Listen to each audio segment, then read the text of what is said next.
Argentina, famously, Britain under Margaret Thatcher went to war with Argentina to defend its sovereignty over the Falkland Islands, which are some way off the Argentinian coast. Well, Argentina's new president-elect, Javier Milei, I mean, I introduced him to viewers yesterday, screaming obscenities, dressing in comic characters, brandishing a chainsaw. An economist, an iconoclast, a crazy guy, says he now wants the Falkland Islands back. But your Prime Minister has warned that sovereignty is not up for negotiation. Where is this going to go? Well, initially there was the threat of, is this nutter going to try to go to war with us? And there is that polite reminder to this chap that, you know, we did send the Argentinians packing not so long ago at the cost of around 250 British service personnel and around 690, I think it was, Argentinians. He has said that he wants to try to reclaim it through diplomatic means. Well, the people of the Falkland Islands have spoken.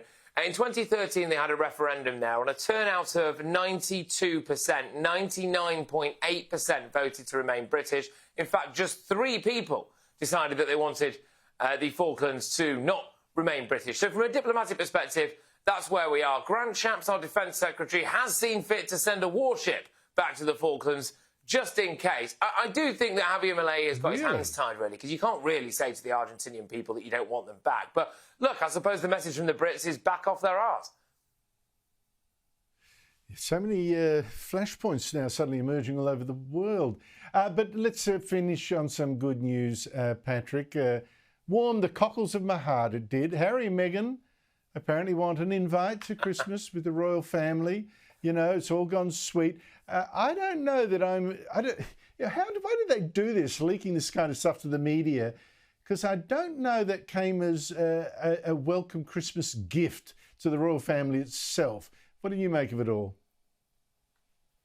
Well, no, absolutely. I mean, there are back channels to talking to their own family, which sounds ridiculous anyway, doesn't it? But they've chosen to put this statement out. I suspect it's because they're not going to get an invite and now they can play the victims yet again. I also suspect that even if they did get an invite, they probably would turn it down and they'd hide behind some excuse to say, oh, sorry, we've got to have Christmas with our kids in California, despite not really being seen with the kids that often whilst they're out attending events. Prince Harry dropping a puck at an ice hockey game in Vancouver, and even struggling to do that, a job that just takes you to hold your hand out and let gravity do the rest. And the chap who used to be more directly in line with the throne struggled with that. But apparently what this centres around really is not King Charles, who is spending more and more time with his grandkids now to try to maybe make up for a bit of lost time and pass some wisdom on to George. It centres around Prince William. And I don't think we're going to see any kind of truce there between William and Harry. I think those bridges are burnt. So Harry and Meghan, I don't think they're going to be tucking into the royal turkey.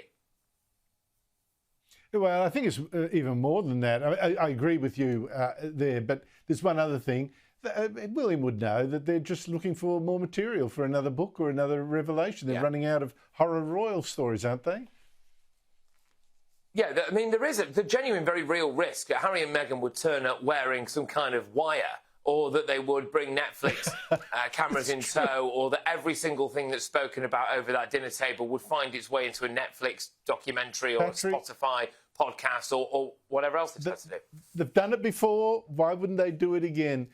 Patrick, great to see you again. Talk to you next week. Goodbye.